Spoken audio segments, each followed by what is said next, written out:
Continue. Le dernier verset. Après avoir entendu ces paroles, le jeune homme s'en alla tout triste, car il avait un grand bien, de grand bien. Amen. Ouais. Le verset 23 dit, Jésus dit à ses disciples, je vous le dis en vérité, un riche entrera difficilement dans le royaume des cieux. Alléluia. Ici, qu'est-ce que je veux faire comprendre par ce passage? Quelqu'un vient à Jésus pour dire, Seigneur, comment je peux faire pour hériter du royaume des cieux? Comment je peux faire pour avoir la vie éternelle? Et Dieu lui montre les principes du salut, c'est-à-dire, honore ton père et ta mère, et tout ça. Il lui dit, mais j'ai observé déjà tous ces commandements. Quand ici il dit à Jésus que j'ai observé, ça dit qu'il était fier de lui. Il était heureux dans son cœur en pensant que si c'est ça là seulement, il y a ma place au paradis. Alléluia. Mais Dieu lui dit quoi?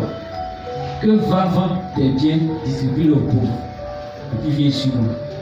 La Bible dit quoi? Il est allé tout triste. Pourquoi? Adorer Dieu c'est quoi? C'est servir Dieu parce que Dieu m'a racheté. Servir Dieu parce qu'il a donné de son sang pour que moi je sois sauvé. C'est pas tes problèmes, ce qui se passe dans la vie, non. La Bible dit quoi? À l'agneau assis sur le trône. Les anges, remarquez, les anges adorent beaucoup Dieu. Ils rendent hommage à Dieu. Voilà un point que je vais toucher. Nous allons passer à un deuxième point, qui est cette phase d'adoration que nous passons à l'église, où tu vas contempler les bienfaits de Dieu. Ça aussi, ça fait partie de l'adoration. Alléluia. Cette phase-là ne consiste pas à rendre gloire à Dieu pour ce que Dieu a fait. Tu dis Seigneur merci parce que tu m'as gardé, tu m'as protégé. Tu es en train de dire merci à Dieu, ce n'est pas adoration. Ce n'est pas de cette adoration que je parle. Cette adoration a fait référence à magnifier Dieu pour ce qu'il est, à magnifier Dieu de sa grandeur. Ça n'a rien à voir avec l'argent qui va te donner après, non. C'est pour dire Seigneur tu es bon, c'est pour dire Seigneur tu es merveilleux, c'est pour dire Seigneur tu es grand. Et l'adoration, beaucoup les chants font cette erreur. On a l'impression que l'adoration a quelque chose à voir avec le rythme. Quand il dit dans un cantique d'adoration, on dit quand le batteur commence à jouer un style, on dit non, on joue plus sur l'adoration. Il y a même un style qu'on a appelé l'adoration. Alléluia. Pourtant l'adoration, ce n'est pas le rythme, mais ce sont les paroles. Quand on dit la louange, quand le batteur commence à jouer un son slow, on dit non. On dit louange, on dit louange. Alléluia. On dit louange, on dit louange. Au Pentecôte, on a habitué à ça. Quand on dit louange, les batteurs connaissent. Amen. Ça dit même tu ne peux plus respirer si ta batterie tellement c'est rapide. On appelle ça la louange. Il y a des chants. Il y a des chants. Quand tu chantes ça pendant la louange, tu ne loues pas Dieu, tu l'adores. Il y a des chants que tu chantes dans l'adoration, tu n'adores pas Dieu, tu le loues. Alléluia. L'adoration n'est pas le rythme, mais ce sont les paroles. Seigneur, tu es merveilleux. Seigneur, tu es grand. Seigneur, tu es glorieux. Quand je te vois, je ne peux pas dormir. Alléluia. Arrêtez de dire ça aux gens avec 2 heures de même au départ. Est-ce que après tu ne dormais pas? Amen. Tu vas dire à Dieu, Seigneur, quand je te vois, je ne veux pas dormir. Quand tu n'es pas auprès de moi, je ne me sens pas à l'aise. Amen. Amen.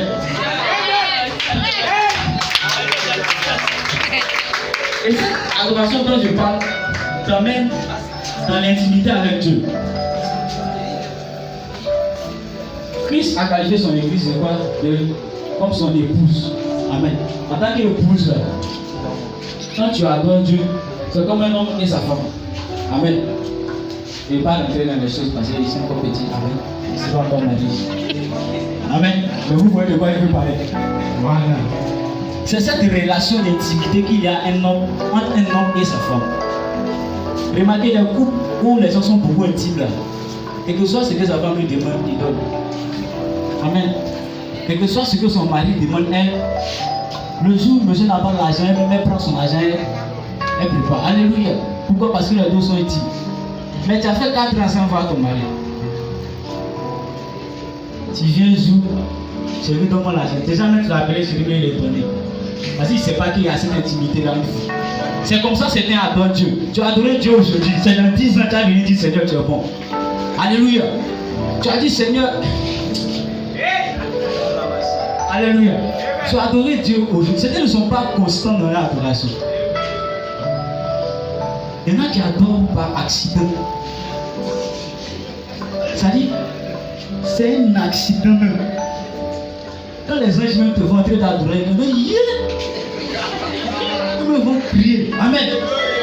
Amen. Eux-mêmes vont crier pourquoi ils sont surpris de te voir entrer d'adorer. Lui là, qu'est-ce qu'il a piqué aujourd'hui? Il y en a, c'est quand on le poursuit la nuit, qu'il se réveille comme ça. Je lui remercie. Amen.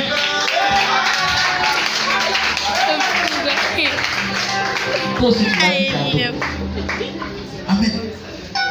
Je ne sais pas, je veux aller, mais le Saint-Esprit me frappe beaucoup sur cette partie. Il me dit d'insister là-dessus. Alléluia. Alléluia. Là, c'était quand vous adorez. Quand vous êtes en train d'adorer, lorsque vous parlez, tu sais que c'est un parler en fait. Mais quand il commence à prier, on vient de quitter en France. Ô Seigneur, sois magnifique, sois exalté. Alléluia, c'est de l'hypocrisie. Quand tu viens adorer, tu viens tel que tu es. C'est un Nyamien qui connaît, tu dis Nyamien. Alléluia. Il m'a dit une fois que, mon frère, avant que je priais, il disait, oh Dieu, sois salutaire, sois souverainement exalté. Il dit, depuis j'ai compris que Dieu comprend toutes les langues là. Quand il fait m'asseoir, Dieu moi c'est comment.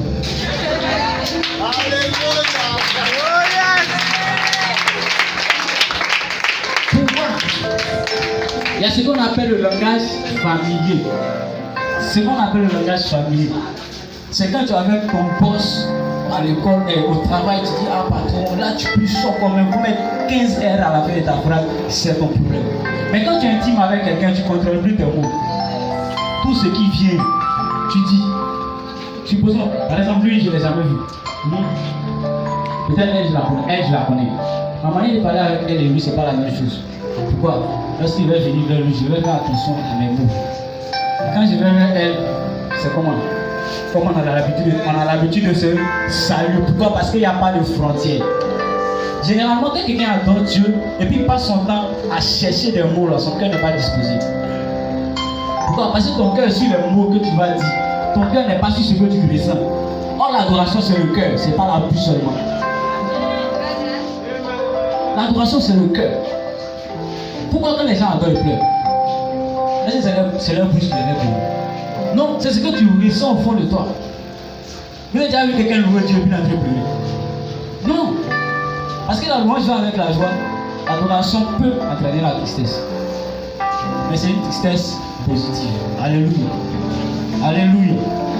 Et quand tu adores Dieu, tu deviens au fur et à mesure un intime de Dieu. Tu commences à rentrer dans son périmètre. Ça veut dire qu'à arriver à un certain moment, Dieu ne peut plus rien te cacher. Il a dit quoi? Cacherai-je quelque chose à mon serviteur Abraham? Pourquoi? Abraham, c'était quelqu'un qui adorait beaucoup. Wow. Abraham donnait comme ce n'est pas permis.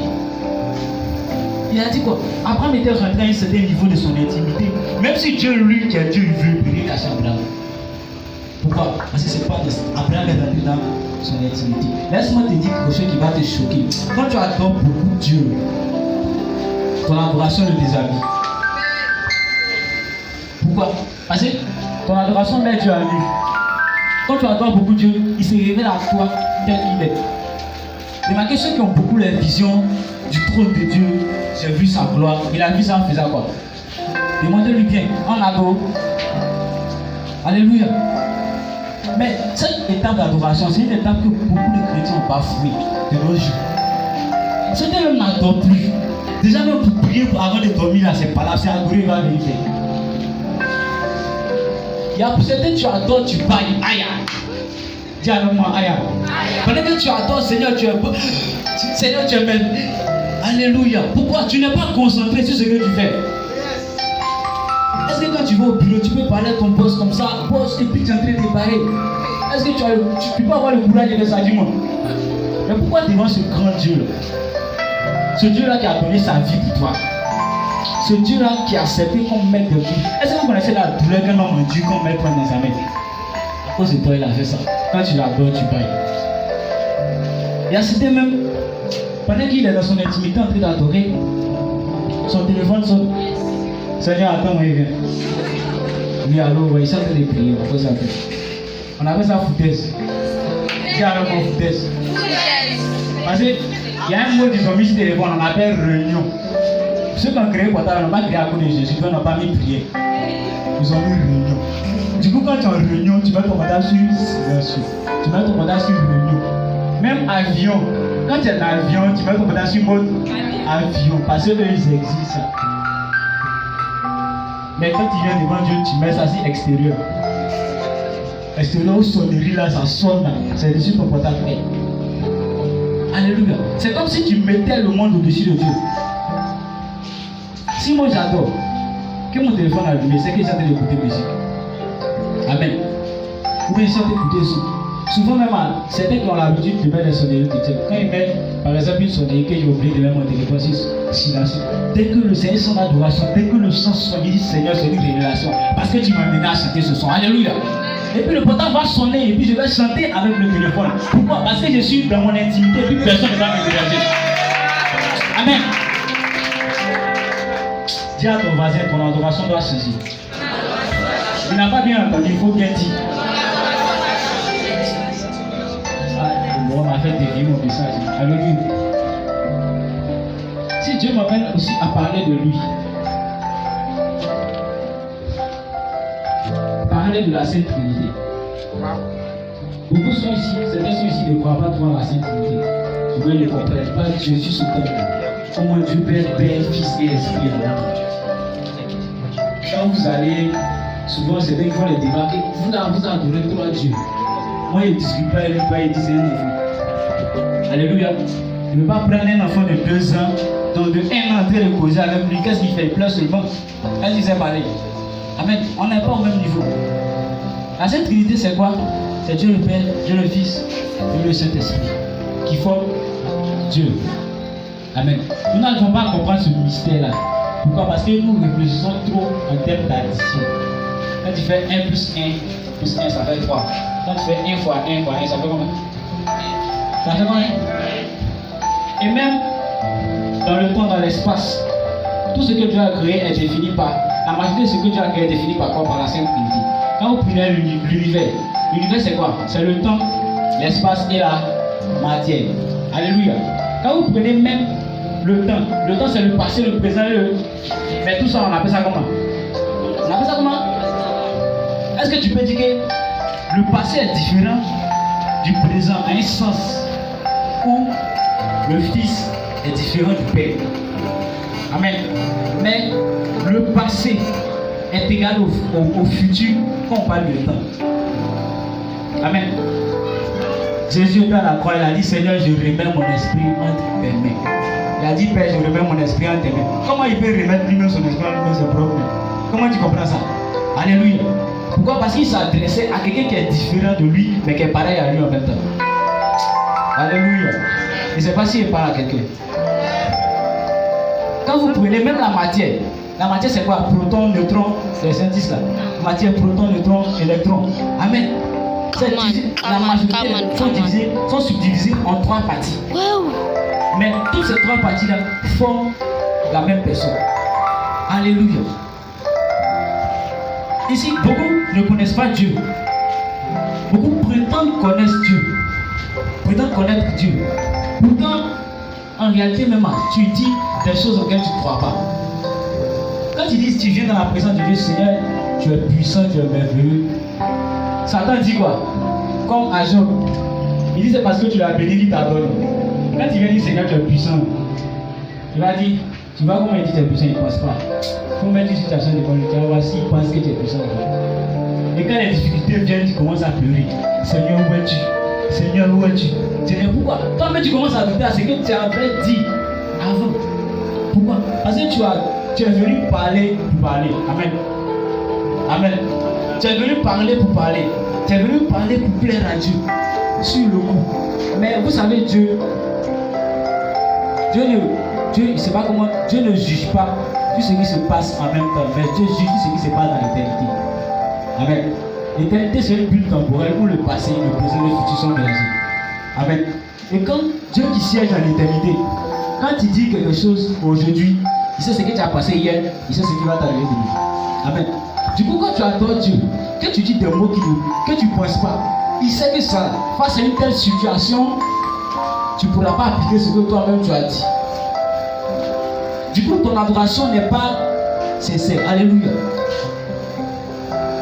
Une fois, j'étais là, je réfléchissais à certains trucs. Il dit, Seigneur, je ne suis pas le plus sage du monde. Mais quelqu'un va venir me dire, ah, voici telle situation. La personne va m'expliquer, on vit la même situation. On vit le même problème. Et puis moi, je crie toujours à Dieu. Puis il va venir m'expliquer, il va dire, ah vraiment, qu'est-ce que je dois faire? Et puis le mot commence à sortir de ma bouche. Fais ceci, fais cela, fais ceci, fais cela. Et puis le Saint-Esprit me demande, est-ce que toi-même tu fais? Amen. Amen. Pourquoi? Parce que ce qui sort de ta bouche s'applique aussi à toi. Alléluia.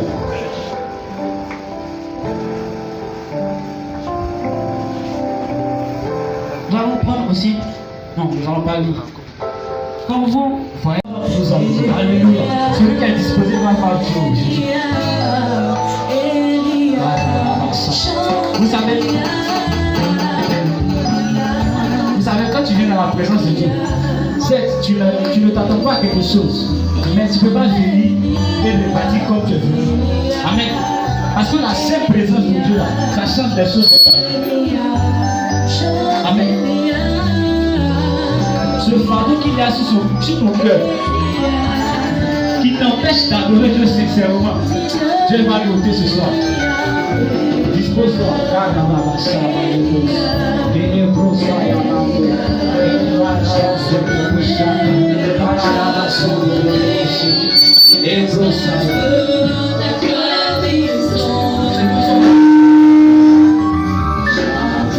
que nous sommes en train de faire, c'est juste, nous sommes en train de vous préparer à l'adoration. Parce qu'il y aura une temps tout à l'heure où nous allons tous nous oublier. Nous allons nous prosterner devant le roi de Dieu. Mais avant, Dieu va se manifester. Mais avant ce temps-là, Dieu va se révéler à vous, Jésus. Toi qui voyais, il y a quelqu'un qui voyait.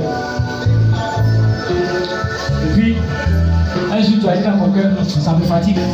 Alléluia. Après ça, tes visions ont commencé à cesser. Tu ne vois plus comme avant. Parce que tu as offensé le Saint-Esprit. Demande pardon. Demande pardon. Demande pardon.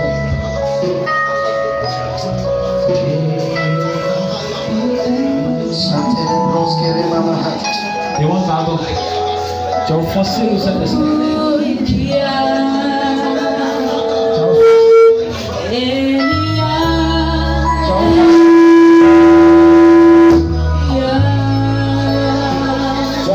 Le Saint-Esprit. Il y a quelqu'un. Tu sais que tu dois servir Dieu. Tu sais que tu dois faire quelque chose pour Dieu. Mais tu dis, Seigneur, je ne suis pas prêt. Tu dis, Seigneur, le temps n'est pas encore arrivé. Tu dis, Seigneur, je n'ai pas encore fini d'abandonner mes péchés. Demande pardon à Dieu. Et dis-lui qu'en ce jour, tu veux changer ta vie d'adoration. Que tu es prêt à entrer dans ton ministère. Tu es prêt à entrer dans ta destinée avec Dieu. Il y a certains ici. Dieu t'a dit à te bénir parce que tu tardes à lui obéir. Quand Dieu t'a libéré une parole et que tu prends tout ton temps pour obéir, Dieu aussi va prendre tout son temps pour obéir.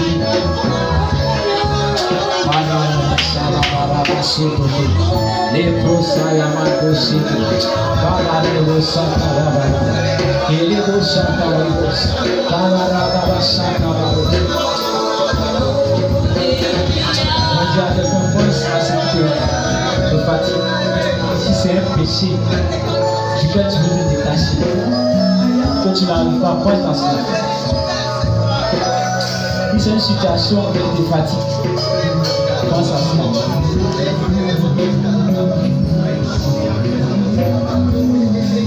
Vous savez, une fois je priais, je vais m'allonger. Le Saint-Esprit est venu, je l'ai senti arriver. Et j'ai traversé un moment difficile.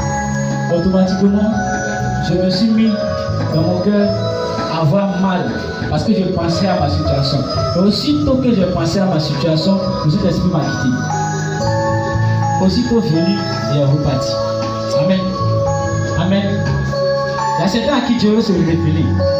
Mais parce que tu as chargé tes problèmes pour te promener à Abidjan ici, Dieu ne peut pas se révéler à toi. Lorsque Dieu vient, c'est qu'un homme qui vient vers toi pour les femmes, et puis tu lui dis, ma pommade est finie, l'argent de gaz, je ne peux plus manger, mon habit est déchiré. Automatiquement, qu'est-ce qu'il fait? Il te fuit. Alléluia.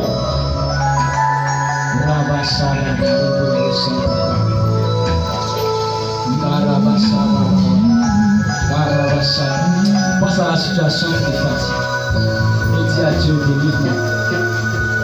Délivre-moi du péché. Délivre-moi de la fornication. Délivre-moi de la douleur. Délivre-moi de la masturbation. Délivre-moi de l'échec. Délivre-moi de la sorcellerie.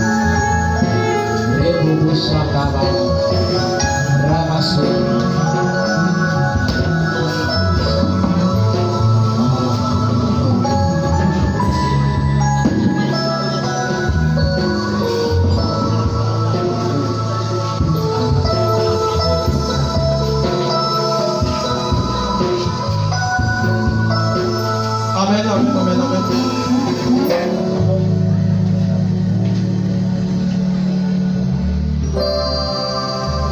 Je vais seulement le piano. Je vais seulement le piano. Pourquoi je fais ça? Oh.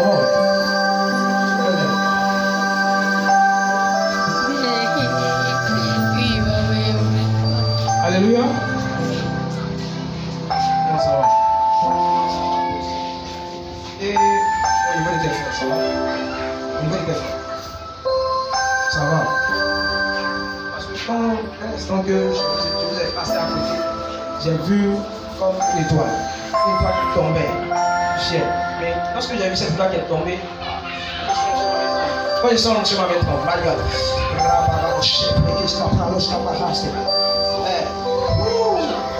ça. Aïe aïe aïe. De Jésus, Aïe aïe aïe aïe. plus haut que tous les noms, nous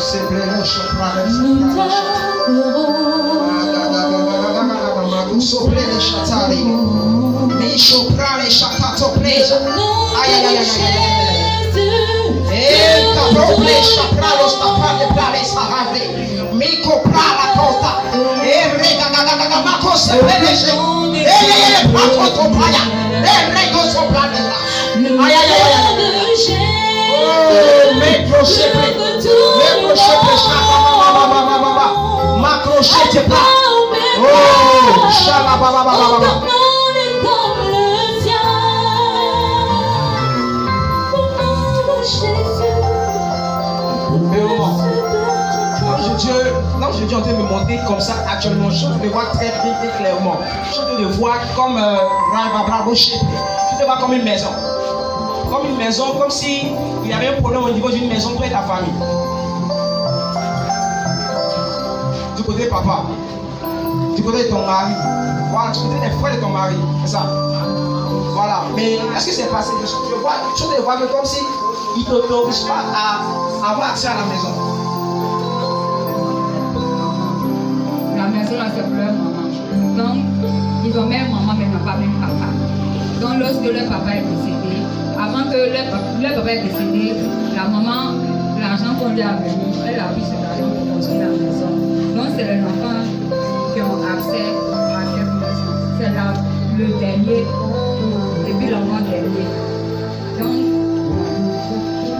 ils ne veulent pas céder. Ils ont mis presque toutes les maisons en louage. Donc, ils ne veulent pas donner une maison avec un coin. On savait que entre eux, là, c'est une femme. Parce que c'est ce que je t'ai dit de voir. Je t'ai voir comme un problème de maison, comme si vous aviez un problème de maison. Un problème de maison, comme si vous n'avez pas accès. Parce que non, je vais vous montrer dans la vision que je voyais. Et cette étoile que je voyais comme une étoile qui est tombée, qui s'est cassée. Cette étoile-là, c'est ton étoile. C'est cassé pas pour dire que tu vas échouer. Ça, c'est cassé pour montrer comment est-ce que tu vas exploser. Parce que Dieu me montre que Tu es très fidèle dans sa maison. Tu es une grande adoratrice. Tu es en train de voir après quelque chose, plein les chats. Aïe, aïe, aïe, aïe, aïe, aïe, aïe, aïe. Et c'est fort. Tu es en train de localiser encore. Je suis en train de voir. Je suis en train de voir que bientôt ils vont t'appeler.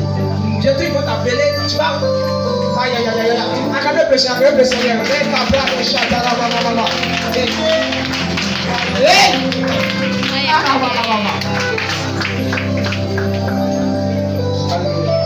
béni Seigneur. Tout un moment, Dieu me dit de te dire, reste fidèle dans sa maison, reste fidèle. Et reste attaché à ton Père spirituel. C'est le pas pour ça. Reste fidèle et sois attaché. Reste fidèle, sois attaché. Ne tourne pas, ne sois pas, reste attaché seulement. Car c'est de lui que ta maison va venir. Ne t'inquiète pas. J'ai voulu te demander, quand est-ce que tu veux que ce problème se résolve? Mais pour plus de sagesse, je suis au côté d'un père. Donc tu vas parler sur un truc. Donc là-bas, je me sens tellement discret que je vais te parler. Donc tout à coup, je te bénisse. Et il faut toujours t'attacher à Dieu. Je crois que tout va s'arranger au nom de Jésus. Amen. Lâche.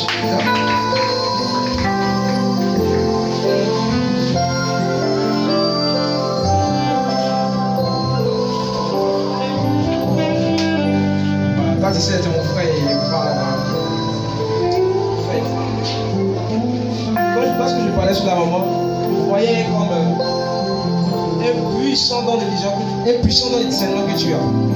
Donc le discernement que tu as se transforme en don de vision. La dernière fois qu'on tu m'as dit que tu vois comme des étincelles souvent. En fait, c'est quelquefois souvent des anges. Il y a d'autres qui vont interpréter, oh, rage comme ça, il peut faire quoi. Moi je te dis, aie foi en toi.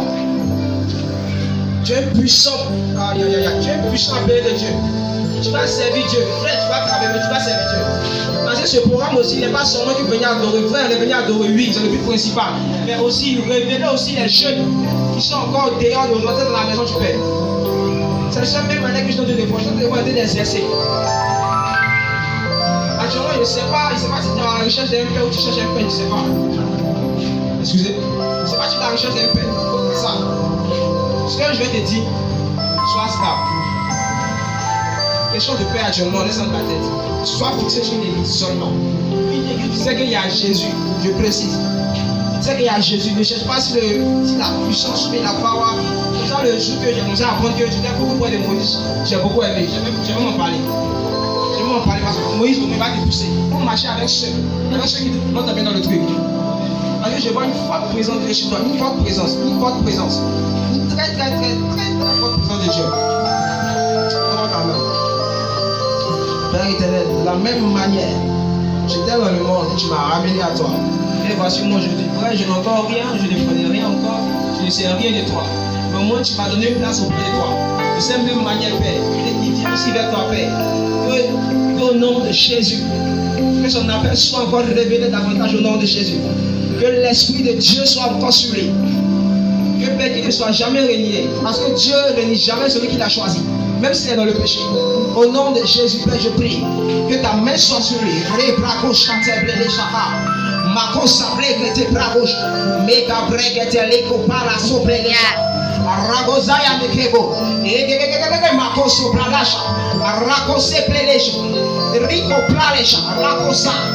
Je lui donne une sémence qui est en moi, qui vient de toi. Pas une sémence de moi, mais une sémence qui vient de toi, qui est en moi. Je lui donne cela au nom de Jésus. Au nom de Jésus. Au nom de Jésus.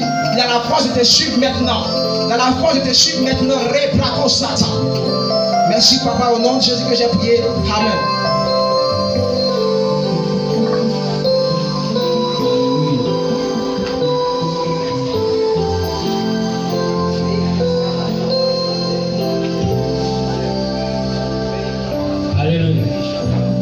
Alléluia. Vous savez, nous sommes venus à un programme d'adoration, un programme d'adoration prophétique.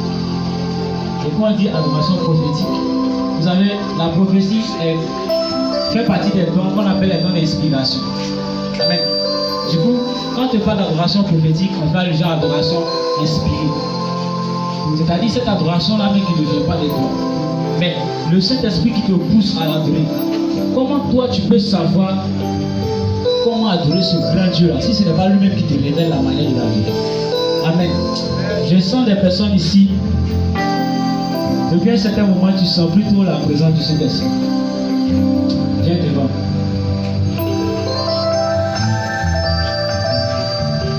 Quelqu'un, tu veux sentir sa présence. Tu veux avoir une expérience avec Dieu. Tu entends les gens parler, tu entends les gens. Tu dis, Seigneur, je veux ça. Je veux ça. Viens devant. Alléluia. Je ne suis pas en train de m'amuser. Toi, ta vie de prière a pris un coup. Depuis un certain temps, tu n'arrives plus à prier. Viens devant. Il y a certains qui ont un don d'intercession. Vous êtes dans la salle. Et vous a donné un puissant don d'intercession. Mais vous n'arrivez plus à prier. Tu n'as même plus le courage de chasser un moustique pour ton voisin. Viens devant. Quelqu'un, tu sais que Dieu t'a